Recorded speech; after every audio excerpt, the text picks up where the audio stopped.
The purpose of this video and related post is to really try to lay out the endpoint of where we're going with a lot of these concepts, which are simple in origin, but complicated when they're really thought through all the way. And so today really will be the endpoint without a lot of explanation on the concepts, but we will be looking at a lot of these issues in detail as we go. We'll be looking at the implications of them as well. And as we do that, it's really helpful to start with the first concept, which is the line of communication. And you can see in the accompanying blog post that the line's been broken up into sort of infrastructure data and value extraction. There will be videos and future posts that explain that, as well as the longer white paper that is out there that goes through it. But that's really one of the core concepts that we need to understand as we look at risk and value in the future, particularly now that we've extended our supply chains and have created the concept of a hybrid world. One of the other related concepts there is that there's really four good and bad things you can do with a line of communication, whether it's a physical one, a virtual one, or both. We see those there, and as we go forward speaking about this, we'll obviously see there's a lot of national security concerns that can come from this, as well as a variety of other issues. But you see diplomacy, information sharing, commerce, and social connection are the positives. War, propaganda, crime, piracy, and espionage are the negatives. And how we manage those risks is critical, because many times the threat actors that attack private sector companies are, in fact, nation states or quasi-nation state actors who do have an agenda of many of those red boxes. A related issue for data, as we talk about our line of communication, is what are the risks and issues you need to think about. Many times that's thought of as just a privacy issue. It's clearly not. You can see here there's the 5 boxes of issues to think through, including automation. I do draw a distinction between automation and AI, and we'll talk more about that. But the privacy professionals and data professionals have been dealing with automated processing for a number of years. AI has added a lot of advancement into that processing, and it is different than automation. So it's not to say that certainly the privacy people should own AI or think they can do it simply because of we've been doing automated processing. The issues are related, but they're very distinct, and having a really fulsome team with a number of different professionals on it is one of the things that really is important as we look at AI in the future. Thinking through who the key stakeholders are related to data as we explore the concept of data sustainability is also an important thing to think through. We do tend to see a lot of focus on regulators and courts, and that's not necessarily a bad thing. But it doesn't cover the entire sort of waterfront here, if you will. And one thing that I've done research on in the past and will continue to do research on is what individuals think about the use of their data. Individuals don't necessarily have all of the insights that regulators may, but they have different insights and insights that the regulators may not as well. And so when you're looking at your data use, it's important to really look at all of these stakeholders and think through how they may react to a data use so that you can anticipate the reaction before it happens. Nested governance is something that is new for a lot of people. This combines a lot of different pieces of Delaware law, as well as other pieces of corporate governance, but there's a few key distinctions, and we'll go into these in more detail. Oversight and controls are different concepts, as is direction and strategy. Having measurement and reporting obviously is important for oversight. You can see at the top the 4 corporate governance principles or corporate principles. Those come straight from Delaware law. Strategy, resiliency, legal compliance, financial performance are those. And you can see that for corporate governance, the governance structure, which is also really indicated by Delaware law in that 5-step process, you see that's how you would create corporate governance. And when you have programs that you need to govern, which you do, you can create program governance beneath that. But if your governance model really is structured in a way that maximizes its efficiency and oversight, you would structure it in a way where there's a nesting of governance following the same process, but having different controls in each one of these different areas that are all related, but again, distinct.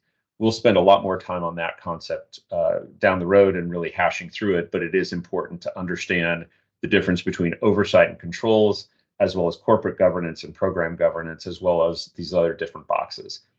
One of the implications of that is if you look at risk versus root cause, the risk to the company really are only those two red boxes on the far left, which is resiliency and legal compliance. And we see, if you're looking at the accompanying blog post, the fact that risk to the company for many cases is disruption of data and connectivity.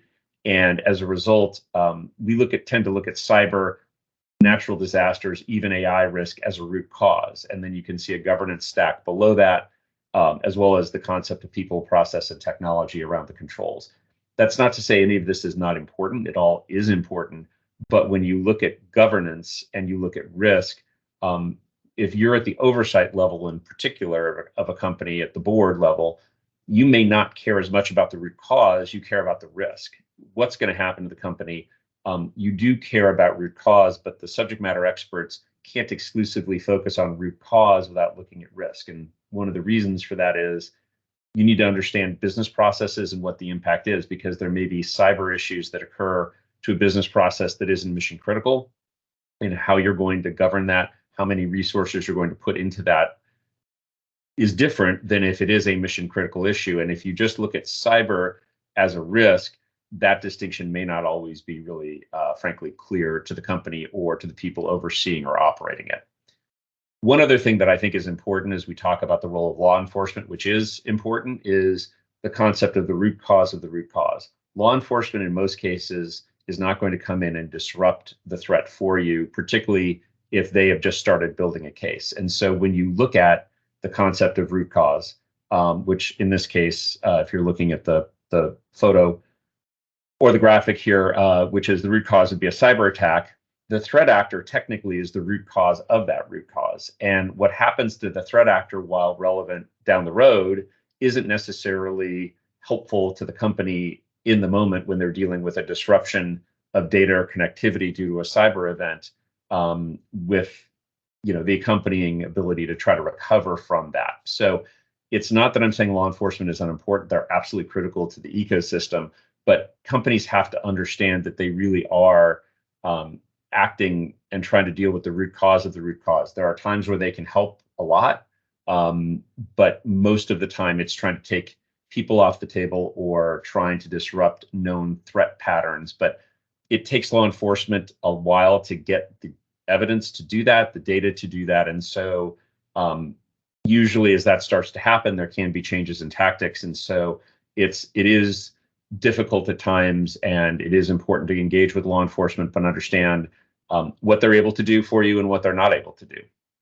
Thinking through that for incident response, obviously a critical part of incident response is notice and legal issues, but those are in no way the only issues. And you can see when you look at the 7 work streams that we've listed in the blog post, that containment, forensic analysis, remediation, operational impact, and business continuity are all critical. And as a result, you can't just over-index on legal and notice issues. You have to really think through this holistically. And so this is a concept, again, we will come back to and talk through with a variety of different experts to understand how you really change how you look at IR, what you should be thinking about, what professionals you need in place, and what you frankly shouldn't be thinking about in the very beginning of an incident.